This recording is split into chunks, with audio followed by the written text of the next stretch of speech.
Padahal, menurut Jan Piase, siswa SD masih berada pada tahap operasional konkret. Mereka belum siap memahami konsep abstrak tanpa bantuan benda yang bisa dilihat, disentuh, atau dimanipulasi secara fisik. Namun, kita juga tidak bisa menutup mata terhadap perkembangan teknologi. Anak-anak hidup di era digital sehingga pembelajaran harus menyesuaikan dengan zaman mereka. Oleh karena itu, pembelajaran tidak cukup hanya menggunakan teknologi, tetapi juga perlu dimulai dari pengalaman nyata, kemudian diperkuat dengan media digital. Assalamualaikum warahmatullahi wabarakatuh. Hari ini kita akan belajar nilai tempat, puluhan, dan satuan. Tujuannya menyajikan pemahaman nilai tempat dalam bentuk karya kreatif. Kita belajar melalui permainan, membuat karya, dan menggunakan teknologi digital. Siapa di sini yang suka bermain game? Siapa di sini yang suka permainan tradisional? Nah, antara bermain game dengan bermain tradisional lebih banyak yang mana? Ya, bermain game. Ya, bermain game memang menyenangkan, tetapi kalau misalnya permainan tradisional tidak dimainkan, itu bisa hilang di telan zaman. Siap belajar sambil bermain? Kita mulai dengan aplikasi Numberpiece. Caranya sama seperti tadi yang dilakukan di kelas, yaitu dengan menggunakan puluhan dan Aktivitas ini membantu siswa memahami konsep nilai tempat secara visual, sehingga pengalaman belajar menjadi lebih bermakna. Disinilah prinsip pembelajaran mendalam terlihat. Siswa membangun pemahaman melalui pengalaman aktif, reflektif, dan keterlibatan dalam konteks nyata. Beberapa siswa cepat memahami konsep, sementara yang lain memerlukan lebih banyak latihan. Perbedaan ini menjadi bagian alami dari proses belajar yang menekankan pentingnya pengalaman individu dalam membangun pemahaman bermakna. Selanjutnya, kita memasuki ke pengalaman nyata melalui permainan tradisional Gempar. Batu yang dikumpulkan akan dikelompokkan menjadi puluhan dan satuan.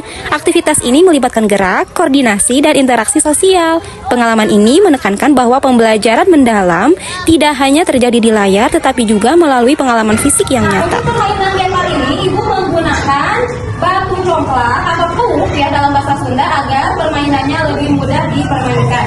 Nah, caranya ya, kalian tuangkan batu Gempar ini ya. Batunya ditumpukan di sini, nanti gini, satu dijadikan sebagai pion ya. Kalian lempar pionnya langsung digemparkan atau diamparkan atau disebarkan.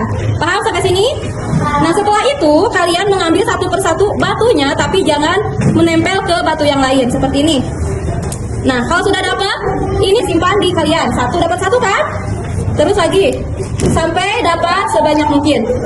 Siswa mencoba permainan tradisional Gempar, permainan khas Jawa Barat yang melibatkan kewuk atau batu dan koordinasi tangan. Dalam permainan ini, setiap siswa mengumpulkan batu dari area permainan dan menyusunnya menjadi kelompok tertentu. Permainan ini tidak hanya mengajarkan konsep nilai dan tempat secara nyata, tetapi juga melatih keterampilan motorik halus, koordinasi, konsentrasi, dan kemampuan bekerja sama dengan teman. Saat mereka bergerak, menghitung, dan mengelompokkan batu, pengalaman konkret ini membuat pembelajaran lebih hidup dan bermakna. Setiap langkah dalam permainan Gempar mendorong siswa untuk berpikir kritis, mengekspresikan strategi, dan belajar melalui pengalaman langsung. Dengan begitu, konsep nilai tempat yang sebelumnya hanya terlihat di media digital kini dapat dipahami secara nyata. Aktivitas ini adalah contoh pembelajaran mendalam di mana pemahaman muncul melalui keterlibatan aktif, reflektif, dan pengalaman nyata. Nah, sekarang sudah dinamakan kewuknya. Setelah memahami konsep nilai tempat melalui media digital dan pengalaman nyata, siswa mengekspresikan pemahaman mereka secara kreatif dengan membuat bunga nilai tempat. 10 batu mewakili satu puluhan, sedangkan batu sisanya menjadi satuan. Kemudian ditempelkan pada kreasi bunga yang mereka buat dari kardus dan kertas origami. Kegiatan ini menggabungkan aspek visual dan kinestetik, melatih kemampuan representasi konsep, serta kreativitas siswa. Anak-anak belajar menata, menghitung, dan mengekspresikan ide mereka melalui karya nyata. Aktivitas ini juga mendorong kerjasama antar siswa karena mereka saling berdiskusi dan memberi saran saat menyusun bunga. Dengan membuat karya ini, pemahaman konsep nilai tempat menjadi lebih konkret dan bermakna. Proses ini adalah contoh pembelajaran mendalam di mana siswa belajar melalui pengalaman nyata, keterlibatan aktif, reflektif, dan konteks yang relevan dengan kehidupan sehari-hari.